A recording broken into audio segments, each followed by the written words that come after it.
Hari ini kita akan masuk di bagian yang terakhir dari seri khotbah bulan ini, The Best You. Doa saya jemaat GKA di tempat ini, dalam hidup saudara Anda sungguh-sungguh menjadi the best you. Bukan the average you, bukan menjadi the worst you, tapi menjadi versi terbaik dalam diri saudara. Amin. Nah, dalam bagian yang kelima ini secara khusus spesifik firman Tuhan hari ini berjudul The Man on the Mission. Orang yang hidup di dalam misi. Fokusnya adalah di dalam misi. Ya, apa artinya hidup di dalam misi? Hidup dalam misi bukan sekedar kita punya kesibukan, kita punya pekerjaan, atau kita punya visi, impian. Tapi hidup di dalam misi itu artinya kita sadar, kita tahu kita ada di sini untuk apa. Kita hidup untuk siapa. Dan apa itu misi, tugas, rencana, panggilan Tuhan dalam hidup kita yang harus kita perjuangkan. The man on the mission. Kalau bangun pagi bukan sekedar bertanya hari ini saya mau ngapa ya. Tapi orang yang tahu misi Tuhan di dalam kehidupannya ketika bangun tidur dia tahu hari ini saya akan selangkah lagi lebih dekat untuk menggenapi setiap rencana Tuhan di dalam kehidupan saya. Jadi bukan sekedar asal sibuk. Banyak orang sibuk, banyak orang punya potensi hebat, banyak orang pinter. Tapi kalau nggak punya misi ilahi yang jelas, nggak tahu misi Tuhan di dalam kehidupannya, panggilan Tuhan di dalam kehidupannya, akhirnya kita cuma ikut-ikutan, akhirnya kita cuma asal sibuk, akhirnya kita cuma ngikutin tren, tapi akhirnya semuanya menjadi sia-sia.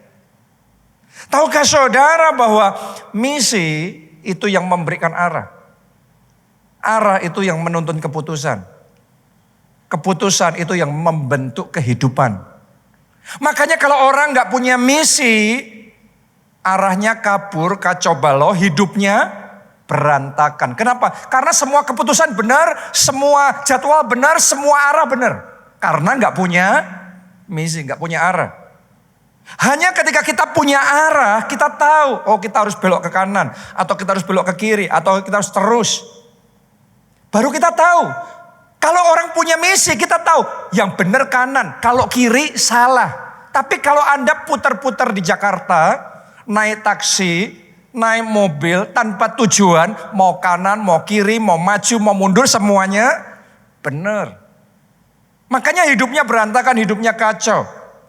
Hari ini saya berdoa melalui firman Tuhan, hari ini kita semua akan dicelikkan mata rohani kita dan dibukakan sehingga mulai hari ini kita hidup di dalam misi Tuhan. Dalam hidup kita ada arah yang jelas di dalam kehidupan kita. Ada rema yang jelas, ada perjuangan yang pasti. Dan di dalam semuanya itu kita akan melihat kemuliaan Tuhan dinyatakan. Dan rencana yang besar digenapkan di dalam kehidupan kita. The man on the mission. Nah, sama seperti kayak Nuh. Nuh itu tahu di dalam kehidupannya ada misi Tuhan. Tuhan kasih misi, Tuhan nyatakan rencananya, Tuhan datang dan bicara sama Nuh untuk membangun bahtera. Padahal pada waktu itu belum ada hujan, gak pernah banjir. Jadi di zaman itu orang belum punya idea. Ini maksudnya Nuh mau ngapain ini? Di puncak bukit, di tempat dataran yang tinggi, tetapi dia membangun bahtera. Kayaknya konyol. Dan karena konyol mungkin orang menyalahkan dia, mungkin orang mengkritik dia. Orang menganggap dia mengada-ngada. Orang menganggap dia sia-sia perjuangannya, semua usahanya kayak gak ada artinya. Tapi the man on the mission, Nuh hidup di dalam misi Tuhan. Dia tahu apa yang dia kerjakan. Dia gigih di dalam pekerjaannya. Dia fokus di dalam rema yang Tuhan berikan di dalam kehidupannya. Dia tidak ikut-ikutan tren. Dia tidak ikut-ikutan dengan komentar apa kata orang lain. Dia fokus pada misi dari Tuhan. Dan karena itulah rencana Tuhan digenapi dalam hidupnya. Ketika banjir besar itu datang, Nuh dan keluarganya bisa selamat. Dan sampai hari ini kalau orang bicara tentang Nuh, signature dalam kehidupannya adalah kisah tentang dia membangun bahtera dan karena itu keluarganya diselamatkan. Sementara seluruh dunia binasa. The man on the mission. Saya berdoa Roh Kudus akan mewahyukan misinya di dalam kehidupan saudara. Roh Kudus akan memberikan arah yang jelas di dalam kehidupan saudara. Sehingga mulai hari ini Anda hidup di dalam misi Tuhan. Bukan asal sibuk, asal kerja, asal padat waktunya. No, ada misi Tuhan yang jelas di dalam kehidupan saudara. Nah sekarang 5 ciri man on the mission. 5 ciri orang yang hidup dalam misi. Nomor 1, bisa mengatur mood, perasaan dan emosi dengan baik. Kenapa? Karena orang kalau misinya kuat, dia tahu supaya misi itu tercapai, dia harus menguasai hatinya. Betul apa tidak? Kalau orang misinya lemah, ya sudah hidupnya akan diombang-ambingkan oleh perasaannya. Padahal perasaan sebentar akan berubah. Sebentar naik, sebentar turun. Sebentar happy, sebentar sedih. Ada orang kalau tidak punya misi yang kuat dalam hidupnya, ya hidupnya akan didrive, dikendalikan oleh perasaannya. Kepengen nonton film semalaman, ya nonton film semalaman. Kepengen makan apa, ya makan apa. Bangun tidur malas kerja, ya malas kerja. Enggak kerja sama sekali. Pokok hidupnya ngikutin feelingnya, perasaan. Kalau lagi jengkel sama orang, enggak menguasai hati. Diledakin sekalian. Kenapa? Karena pokok ngikutin perasaan. Mau apa ya itu. Hidupnya tidak ada misi yang jelas. Kenapa? Karena kalau misinya lemah, perasaannya yang kuat. Sebaliknya ketika seseorang hidup punya misi yang jelas, dia tahu untuk misi tercapai, dia harus mengendalikan dirinya, dia harus menjaga perkataannya, dia harus menjaga cara berpikirnya, menjaga apa yang boleh masuk di dalam pikirannya, dia harus menjaga komunikasinya, dia harus menjaga perkataannya, gaya hidupnya, makanannya, pola hidupnya. Kalau punya misi yang jelas. Coba Anda lihat Tuhan Yesus. Ketika Tuhan Yesus turun ke dunia, dia tahu misinya jelas. Yaitu melakukan kehendak Bapa. Misinya jelas, yaitu untuk mencari dan menyelamatkan yang terhilang, memberikan hidupnya, mati di kayu salib, supaya saudara dan saya yang percaya tidak binasa, melainkan beroleh hidup yang kekal. Misinya jelas. Itu sebabnya walaupun perasaan tetap main. Yesus punya perasaan kuat untuk menghadapi kayu salib. Jelas perasaannya bicara, dia doa dan ngomong sama Bapa surgawi. Kalau mungkin sekiranya bisa, biarlah cawan ini lalu daripadaku. Betul apa tidak saudaraku? Seolah-olah secara manusia kedagingannya juga, kalau bisa aku gak mau deh. Itu perasaan yang sedang bicara. Tapi yang luar biasa, misinya lebih kuat daripada perasaannya. Misinya di atas perasaannya. Sehingga Tuhan Yesus bisa berkata, namun bukan kehendakku, biarlah kehendakmu yang jadi. Itu man on the mission.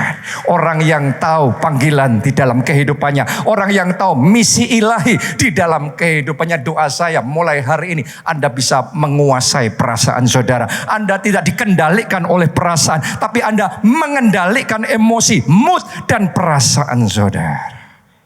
Saya belajar mengendalikan perasaan, mengendalikan hati, emosi itu dari Pak Obaja, Bapak rohani kita. Saya benar-benar melihat betapa pentingnya kita belajar mengendalikan emosi dan mood perasaan kita. Kalau Pak Obaja gak belajar mengendalikan perasaannya, moodnya, maka saya bisa ngomong sama saudara, sudah lama gereja ini akan remuk. Sudah lama keluarga kami akan kacau. Untuk jaga semuanya itu butuh menguasai hati. Benar apa tidak? Karena yang namanya berurusan dengan orang banyak, beraneka ragam. Kalau berurusan sama yang gampang ya akan gampang. Berurusan sama yang simple ya akan simple.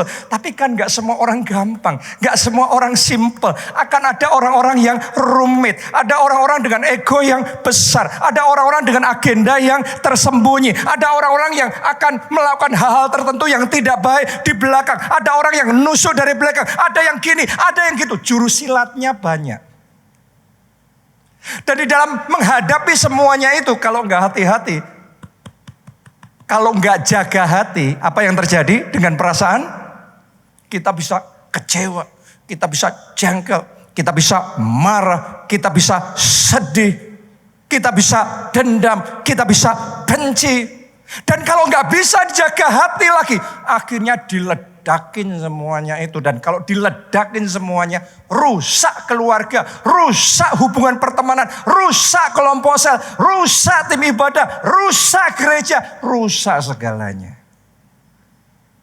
Tapi yang saya belajar dari Pak Obadja adalah dalam menghadapi semuanya itu, dia bisa jaga hati. Sehingga walaupun perasaannya tidak enak, tapi karena sudah bisa jaga hati, dia bisa tetap tenang. Dia bisa tetap damai. Ngalami semuanya itu, dia bisa tetap bersuka cita. Apakah orang kalau menghadapi masalah selalu harus sedih, selalu harus terpukul, harus kecewa, harus marah?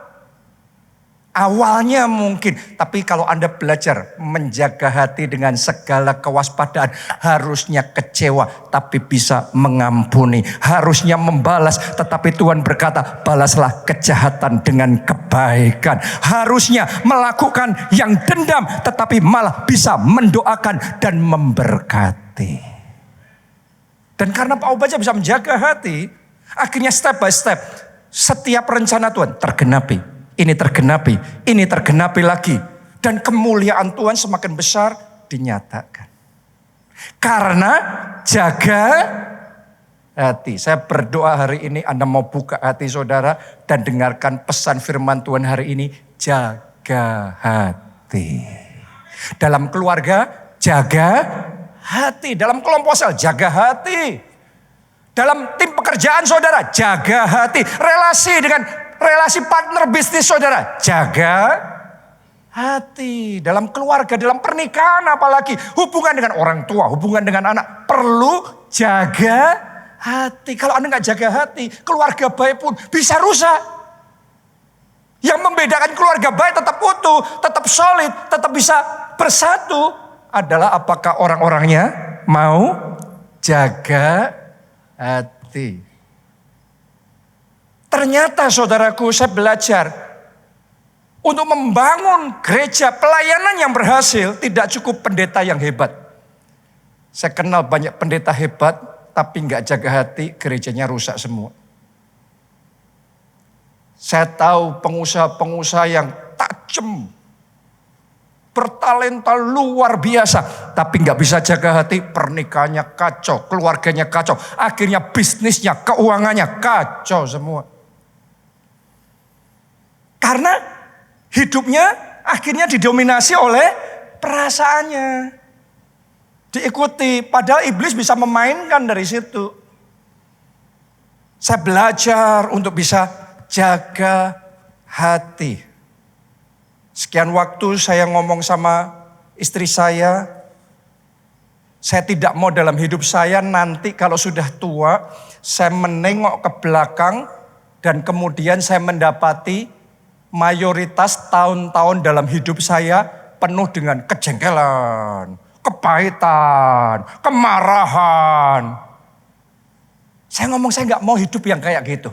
Saya menolak hidup yang kayak gitu. Kenapa? Karena hidup yang seperti itu berat. Hidup yang seperti itu adalah beban jiwa dan sampah hati yang tidak perlu. Dan itu tidak menolong saya untuk menggenapi misi Tuhan di dalam hidup saya. Karena itu saya ambil keputusan untuk let go.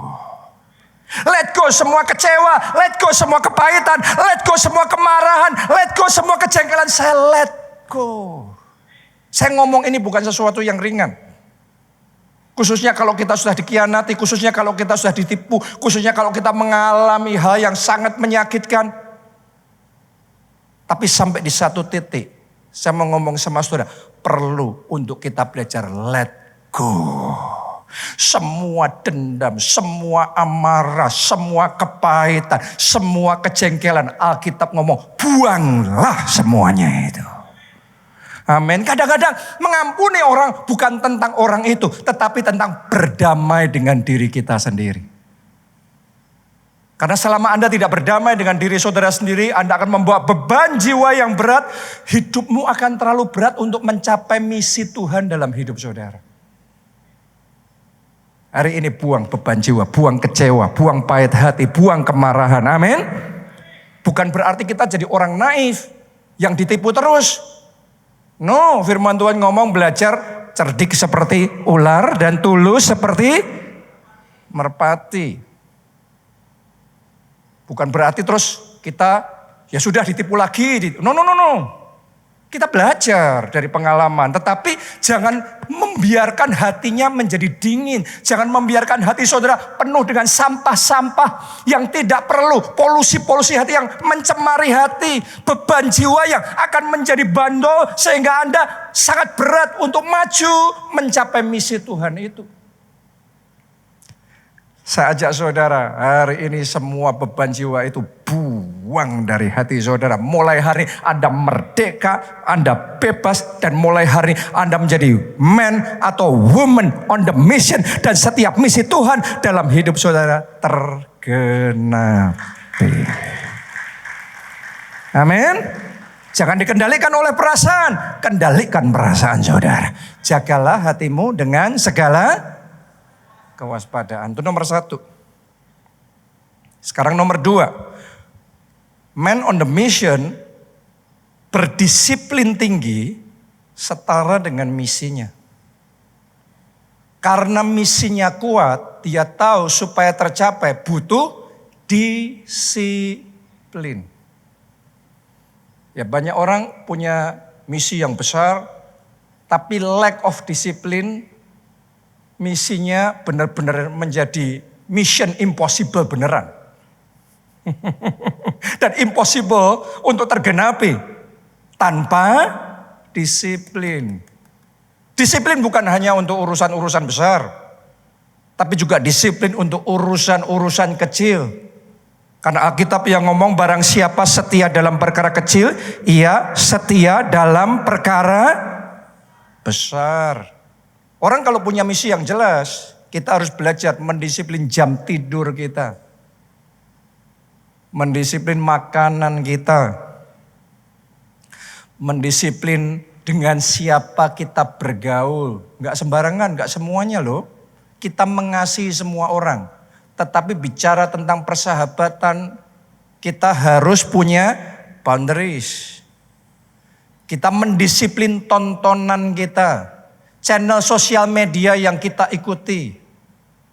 Disiplin yang seperti itu yang akan menentukan apakah misi dalam hidup kita tergenapi apa tidak. Disiplin di dalam doa. Disiplin di dalam puasa. Disiplin di dalam ibadah. Disiplin-disiplin yang kecil itu yang akan menentukan kehidupan kita. Anda boleh lihat dalam Alkitab. Ada Daniel. Orang anggap Daniel hebat, Daniel luar biasa. Dia 10 kali lipat lebih cerdas dari orang cerdas yang lain. Ini orang brilian sekali dan hebat sekali. Tapi yang sering kali orang gak mau ngikutin Daniel, bukan pinternya, bukan hebatnya, tapi disiplinnya. Alkitab ngomong, disiplin doanya seperti apa? 3 kali sehari Daniel berdoa. Bahkan dia berdoa di saat mood dan di saat tidak mood, dia tetap berdoa. Dia berdoa di saat situasi baik, situasi nggak baik, dia berdoa. Dia berdoa bahkan di bawah ancaman raja. Daniel tetap disiplin di dalam doanya. Oh, saya berdoa mulai hari ini, jemaat GKA di sini, dan Anda juga yang ngikuti secara online. Disiplin doa saudara konsisten. Amin. Ayo disiplin. Men on the mission, women on the mission. Disiplin. Coba Anda baca 1 Korintus 9 ayat yang ke-27. Tetapi aku melatih tubuhku. Ini Rasul Paulus yang ngomong. Dia melatih nih, dia enggak asal. Dia melatih, aku melatih tubuhku dan menguasainya seluruhnya. Supaya sesudah memberitakan Injil kepada orang lain, jangan aku sendiri ditolak. Jadi Rasul Paulus nih punya misi memberitakan Injil. Punya misi membawa sebanyak mungkin jiwa pindah dari kegelapan pada terang Allah yang ajaib. Tapi untuk itu semua tergenapi. Untuk dia juga bisa masuk surga. Butuh yang namanya disiplin. Banyak orang cuma melihat revivalnya Rasul Paulus. Mujizat-mujizat yang dia kerjakan. Kuasa dan pengurapannya yang didemonstrasikan luar biasa. Kemenangan-kemenangan besar yang dia alami. Tapi gak banyak orang yang memperhatikan. Di balik semuanya itu ada disiplin yang tinggi. Dia melatih diri dan menguasai sepenuhnya. Tahukah saudara, disiplin kecil yang menentukan kemenangan besar. Disiplin saat gak ada orang lain yang melihat, yang membuat kemuliaan Allah terpancar dan membuat kemegahannya di dalam hidup saudara dipertontonkan di depan banyak orang.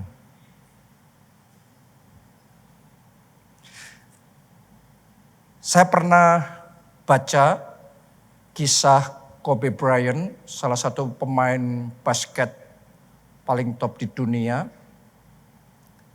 Dia dikenal dengan orang yang disiplinnya brutal. Saat teman-temannya yang lain masih tidur, tapi kalau dia latihan, tiap hari dia latihan, dia bangunnya jam 4 pagi. Dan dia sudah latihan dulu, diulang-ulang ribuan kali dulu, baru teman-temannya datang. Terus dia ikut latihan lagi. Waktu ditanya, kenapa? Apa rahasia keberhasilanmu? Dia ngomong gini, saya bukan orang hebat. Saya hanya orang yang tidak pernah melewatkan waktu latihan saya. Banyak orang kepengen hebatnya, prestasinya, pujiannya.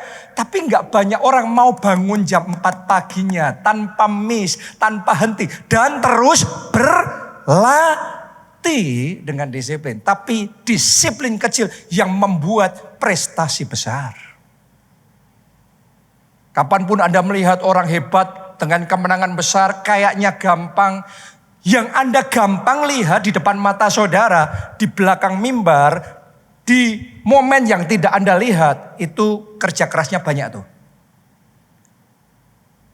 Oke? Disiplin yang menentukan kemenangan yang besar. Jadi hari ini saya tantang saudara sekali lagi, ayo disiplin doa.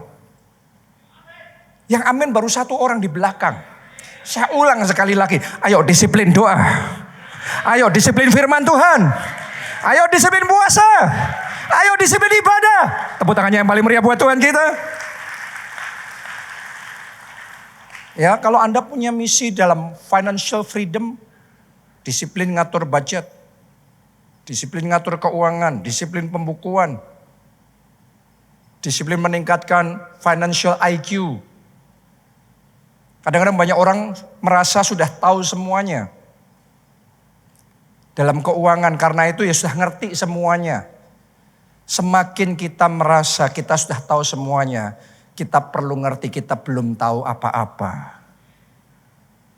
Karena kita tidak di level kita sekarang ini kalau kita sudah tahu semuanya.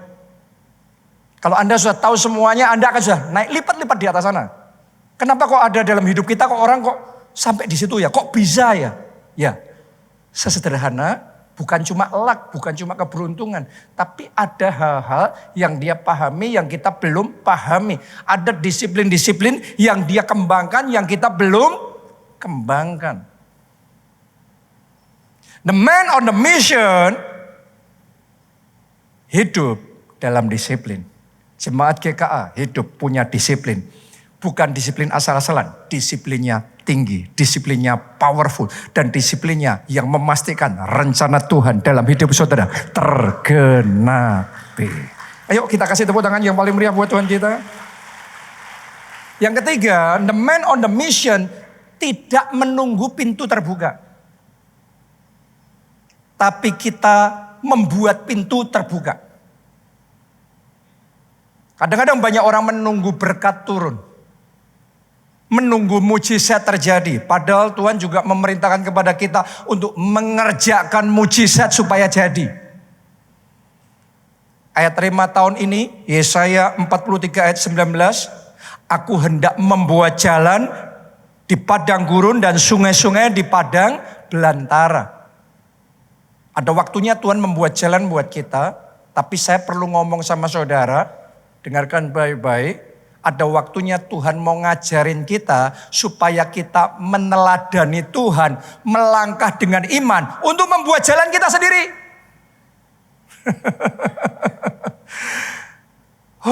Kadang-kadang orang selalu nunggu Tuhan yang membukakan pintu. Kadang-kadang Tuhan membiarkan pintu supaya tetap tertutup, supaya kita belajar membuka pintu itu.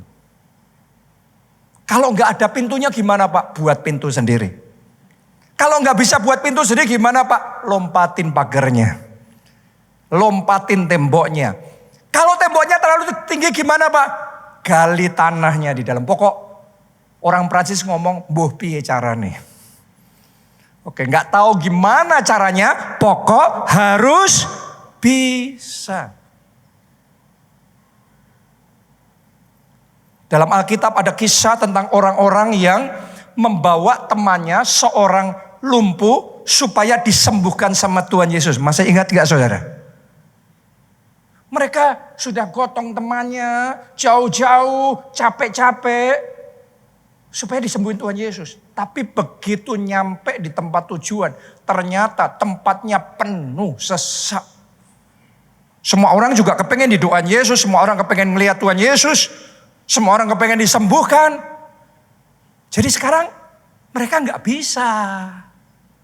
Saya mau tanya sama saudara, kira-kira ya Anda jadi teman-temannya ini, sudah usaha jauh-jauh, sudah bayar mahal-mahal, terus kemudian tempatnya penuh sesak, dan Anda benar-benar nggak bisa masuk, sudah nggak ada masuk, nggak ada celah, full. Saya mau tanya sama saudara, kira-kira apa yang Anda lakukan? Sebagian orang akan ngomong, ya gimana? Kan saya sudah berusaha, mau gimana lagi? Ya nggak bisa, memang nggak bisa, kenyataan nggak bisa.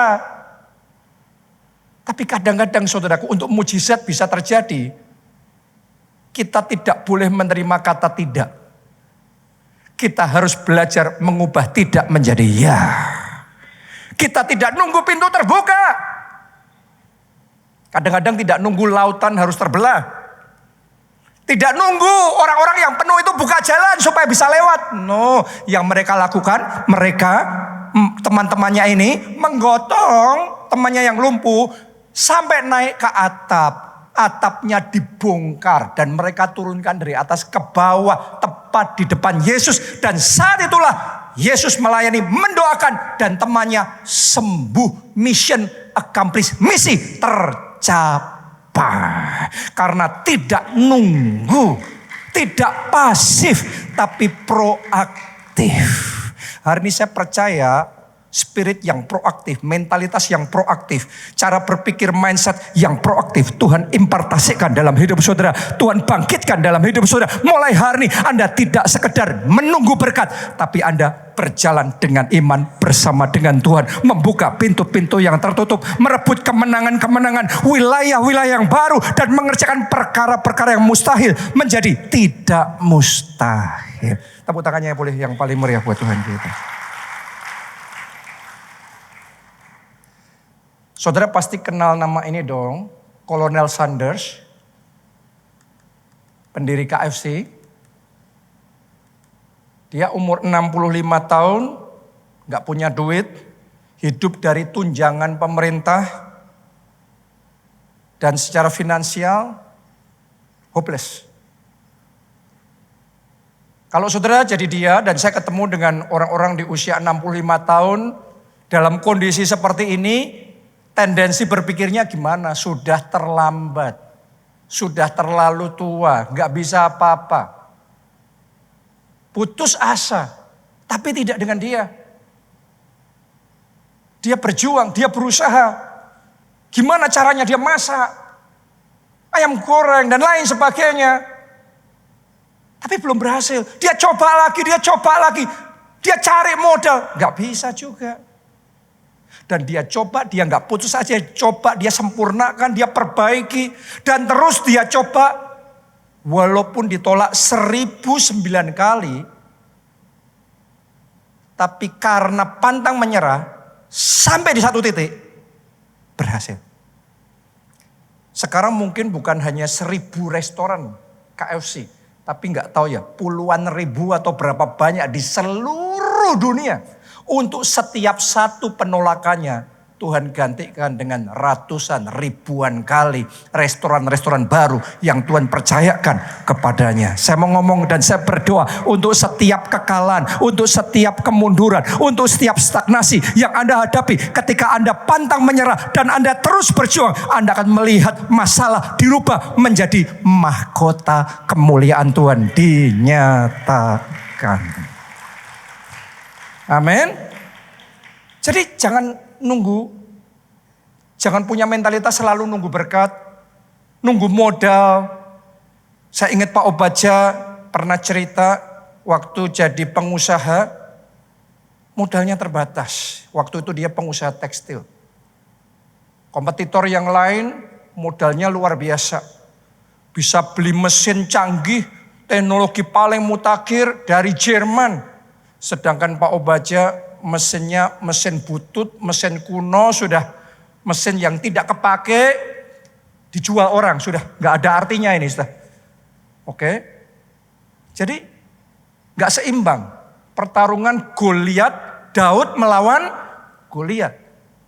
Dan sebagian orang kalau sudah kayak gitu berpikirnya, lah gimana, gak punya modal, gak mungkin, gak bisa. Mau pinjem bank juga gak bisa, gak dikasih. Gak ada jaminan, gak ini, gak itu. Terus berhenti. Sekali lagi saya mau ngomong sama saudara, punya mentalitas walaupun pintu tertutup, jangan nunggu pintu terbuka, mulai melangkah dengan iman, buka pintu itu. Yang Pak Obaja lakukan menghadapi semua keterbatasan itu, dia terbang ke Jakarta, dia ikut pameran, terus kemudian dia ketemu sama teknisi-teknisi, dia minta buku-buku, dia pelajari sendiri, dan dia kotak-katik mesinnya sendiri, dia perbaiki sendiri, dia rubah sendirinya, dia kerjain sendiri. Sampai akhirnya jadi. Ketika jadi, itu mengherankan. Mesin yang sudah kuno, yang sudah jelek itu bisa menghasilkan produksi yang sama kualitas dan kecepatannya dibandingkan dengan mesin yang paling mutakhir itu. Dan karena itu dia mengalami lompatan besar. Dia menang dalam persaingan dan sukses besar. Banyak orang nunggu modal dulu baru bisa. Semua orang yang nunggu modal baru bisa gak pernah bisa. Semua orang yang gak punya modal, gak tahu gimana caranya, harus bisa. Itu yang akan bisa. Hari ini Anda bisa. Dalam pekerjaan Anda bisa. Dalam keuangan Anda bisa. Dalam pelayanan Anda bisa. Dalam keluarga Anda bisa. Tepuk tangannya yang paling meriah buat Tuhan kita.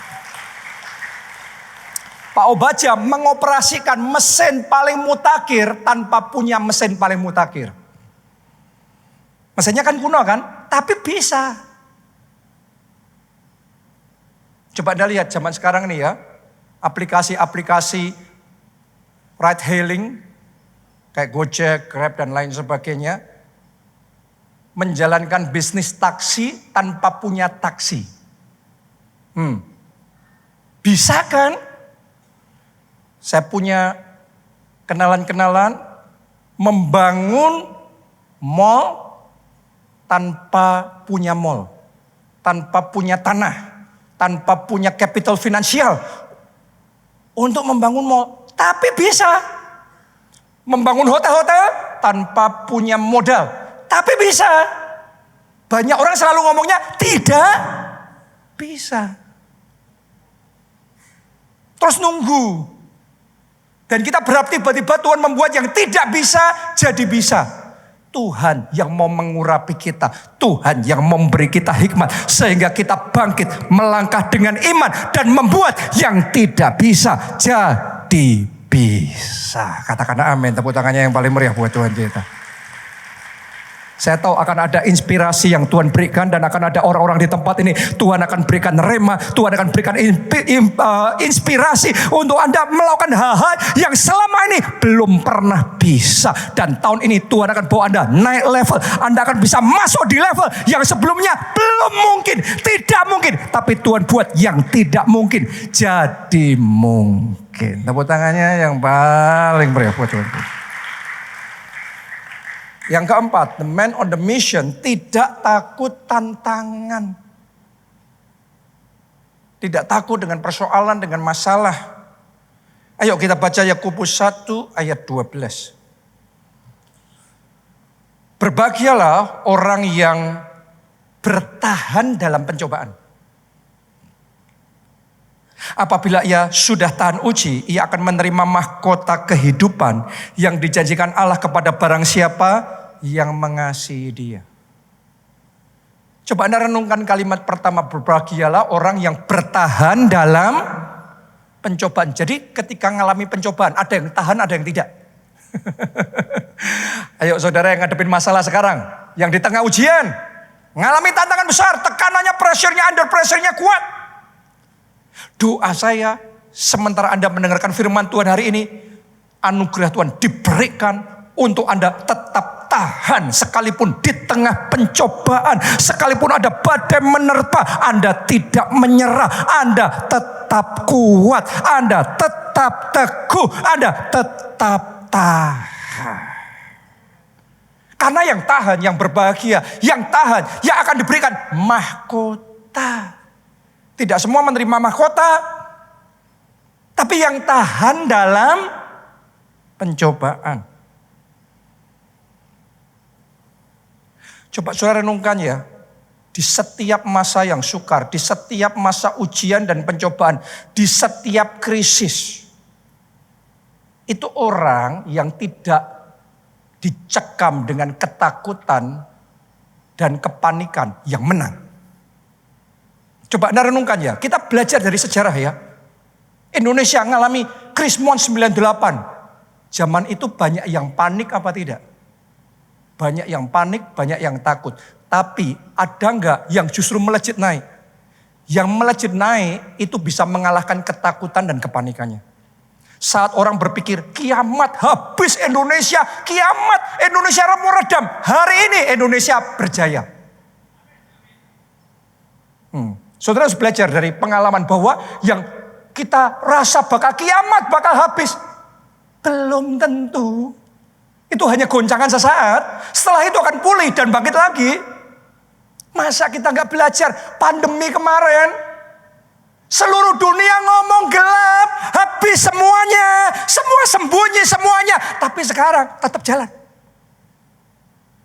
Dan semua krisis di saat masa sukar datang dan terjadi, semua yang panik, semua yang takut pasti ketinggalan. Karena itu the man on the mission, di saat krisis melanda, dia harus bisa mengalahkan ketakutannya. Dia harus bisa menguasai hatinya. Dan di situ dia akan menemukan kesempatan di balik kesempitan. Setiap masa krisis selalu melahirkan orang-orang hebat, melahirkan orang-orang kaya, melahirkan orang-orang berprestasi, orang-orang yang maju melejit gara-gara masa krisis. Dan doa saya, 2026 ini dunia menghadapi masa krisis juga. Doa saya, jemaat GKA, bukan yang takut, bukan yang panik, bukan yang melewatkan kesempatan. Ini akan muncul kesempatan yang besar. Ini akan muncul suatu kesempatan emas yang luar biasa. Dengan keberanian Anda melangkah dengan iman. Anda dengar suara Tuhan. Anda peka mendengar suara Tuhan. Dan tahun ini akan ada lompatan besar terjadi. Lihat, Tuhan membuat sesuatu yang baru. Tuhan akan membuat sungai-sungai di tempat-tempat yang kering. Di tahun yang dunia ngomong ini tahun yang kering, ini tahun yang susah, tapi tahun ini sungai anugerah, sungai berkat, sungai kemenangan Tuhan berikan dalam hidup saudara. Katakan amin. Tepuk tangannya yang paling meriah buat Tuhan kita.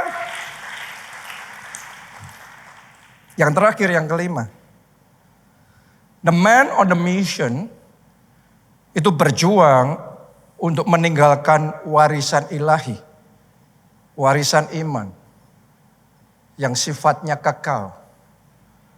Mazmur 112 ayat yang ke-6. Sebab ia takkan goyah untuk selama-lamanya. Orang benar itu akan diingat selama-lamanya. Jadi hidupnya bukan untuk hari ini saja, tapi hidupnya untuk kekekalan. The man on the mission. Saya mau ajak jemaat GKA, learn to walk with God. Ayo kita belajar jalan bersama dengan Tuhan. Jangan andalkan kekuatan saudara sendiri, jangan andalkan pikiran manusia saudara sendiri. Andalkan Tuhan di dalam hidup saudara. Fokus sama perkara-perkara di atas. Jangan sekedar mengejar perkara-perkara di bawah. Nomor satukan Tuhan di dalam hidup saudara. Ayo kita cek. Mulai hari ini, masih adakah passion di hati saudara untuk mengejar hadirat Tuhan? Bukan sekedar mengejar uang, bukan sekedar mengejar prestasi, tapi masih adakah passion, kerinduan, kehausan, kelaparan di hati saudara untuk mengejar agenda Tuhan, rencana Tuhan, panggilan Tuhan, hadirat Tuhan, kepenuhan roh Tuhan di dalam kehidupan saudara. Inilah orang-orang yang dalam hidupnya bukan hanya ngejar diberkati, tapi hidupnya mau jadi berkah. Bukan hanya berjuang untuk diri sendiri, tapi hidupnya juga jadi berkat, bermanfaat, berguna untuk orang lain.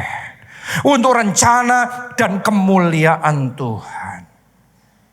Yang kayak gini yang akan meninggalkan warisan kekal. Warisan iman, warisan ilahi.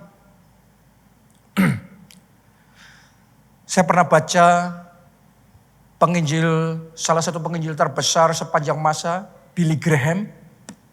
Ya, semuanya tentunya kenal. Di usia muda, Billy Graham dan timnya membuat komitmen yang disebut Modesto Manifesto. Yang isinya adalah komitmen cara hidup, standar hidup demi menjaga misi yang Tuhan percayakan kepadanya. Jadi dia punya komitmen-komitmen tertentu yang akan dia jaga supaya misi Tuhan tergenapi. Apa komitmennya? Tidak pernah sendirian dengan wanita lain kecuali istrinya. Oke. Untuk orang sepopuler dia kesempatan banyak. Tapi orang hebat itu bisa tapi memilih untuk tidak. Ini salah satu Modesto Manifesto yang dia pegang dalam hidupnya. Tidak menerima uang yang tidak seharusnya. Saudara harus tahu, kalau orang sudah pintar bicara itu bisa bermain. Dan memanipulasi orang lain. Tapi dia memilih untuk tidak. No kompromi, gak ada main-main di urusan itu. Tidak memanipulasi laporan keuangan. Tidak melebih-lebihkan angka kehadiran. Menjaga integritas di atas segalanya. Dan seterusnya. Waktu ditanya kenapa, dia ngomong gini. Kalau saya gak jaga hidup saya jatuh. Jutaan orang ikut jatuh. Saya mau dalam hidup ini misi Tuhan tergenapi. Dan ini saudaraku membuat dia bukan hanya berhasil dalam pelayanan, tetapi ini meninggalkan warisan iman. Bagaimana hidup harus dengan integritas. Ini warisan iman nih. Sehingga dia sudah lama meninggal dunia, tapi sampai hari ini hidupnya masih terus berbicara dengan kuat. Ini legacy. Saya baru aja pulang dari Korea Selatan. Dan di sana saya mengunjungi gereja yang digembalakan Pastor Yonggi Cho.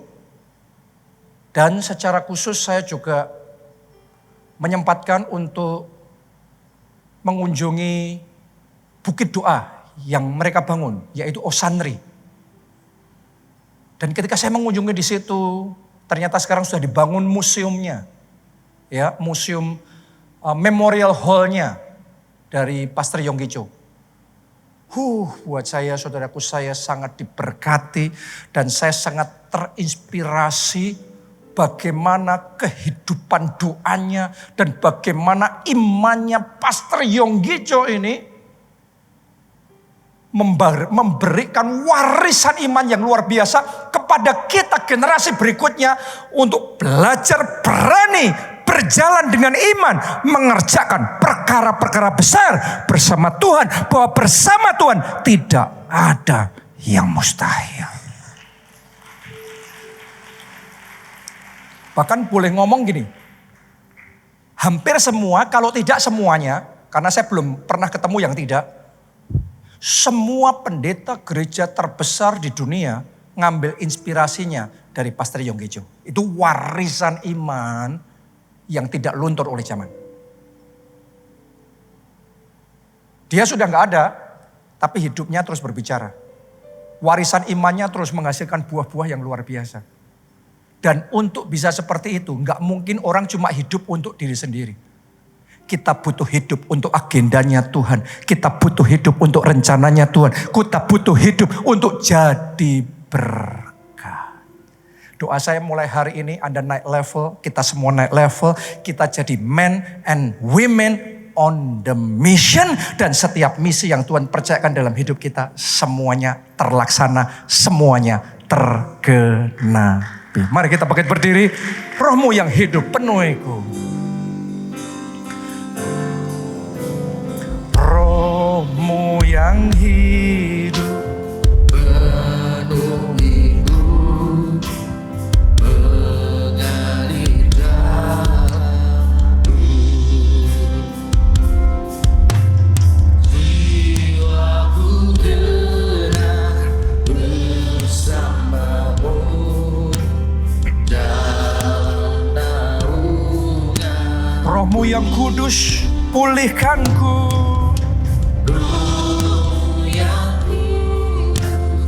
Pulihkanku, Engkaulah damaiku.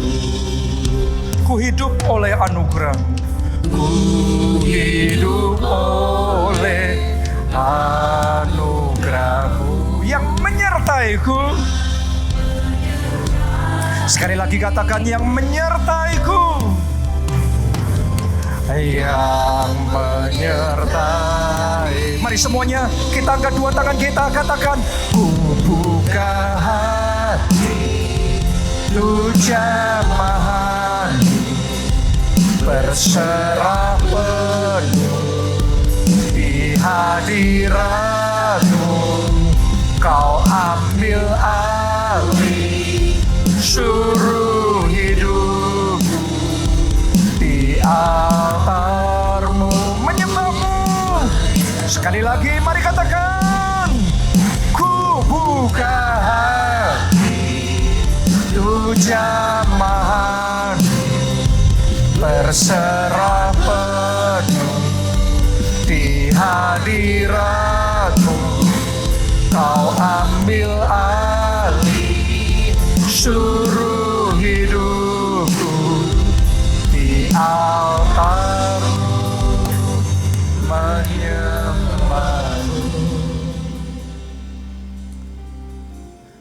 Ini pertanyaan yang penting buat kita. Apakah Anda tahu untuk apa saudara ada? Untuk siapa saudara hidup?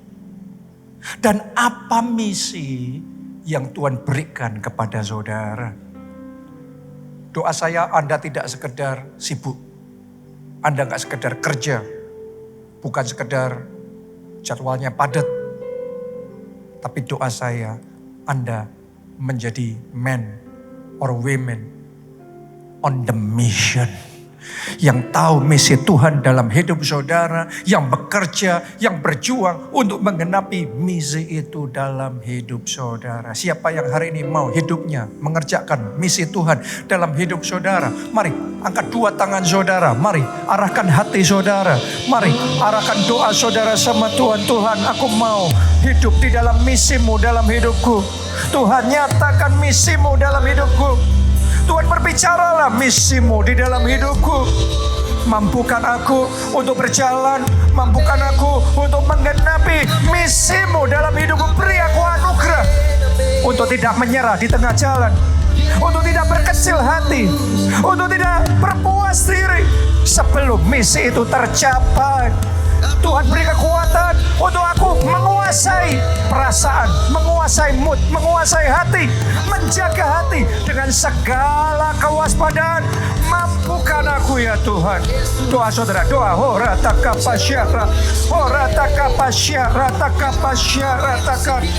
Tuhan, aku mau membangun disiplin yang tinggi untuk mencapai visi. Mulai hari ini tidak lagi hidup asal-asalan, tapi disiplin, baik dalam perkara-perkara kecil maupun perkara-perkara besar. Aku mau disiplin, setia dalam perkara kecil. Seperti Rasul Paulus, aku melatih tubuhku dan menguasai seluruhnya supaya misi Tuhan tercapai. Dan mulai hari ini aku berdoa, Tuhan, aku tidak lagi menunggu pintu terbuka, tapi aku melangkah dengan iman, berjalan bersama Tuhan, membuka pintu dengan iman. Karena aku percaya ada urapan baru yang Tuhan berikan, ada urapan baru yang Tuhan berikan, impartasikan dalam hidupku. Dan saat ini, dalam nama Yesus, aku menolak semua roh ketakutan, semua kepanikan. Aku tolak, aku hancurkan, aku patahkan. Dan aku berdoa saat ini, Tuhan, keberanian ilahi, roh iman itu Tuhan bangkitkan dalam hidupku. Bahkan untuk aku mengerjakan misi ilahi, misi kekekalan, warisan iman. Aku mau Tuhan, aku mau ya Roh Kudus, aku mau ya Tuhan. Mari semuanya katakan bersama-sama, ku buka hati, ku buka hati.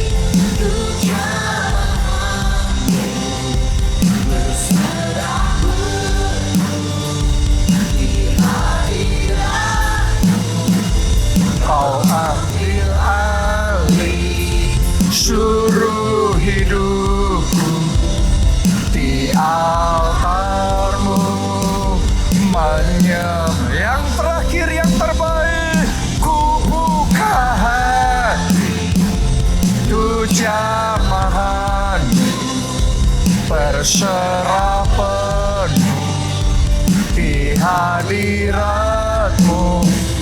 Kau ambil alih seluruh hidupku di altar-Mu, menyembah-Mu di altar-Mu, menyembah-Mu di altar-Mu, menyembah-Mu.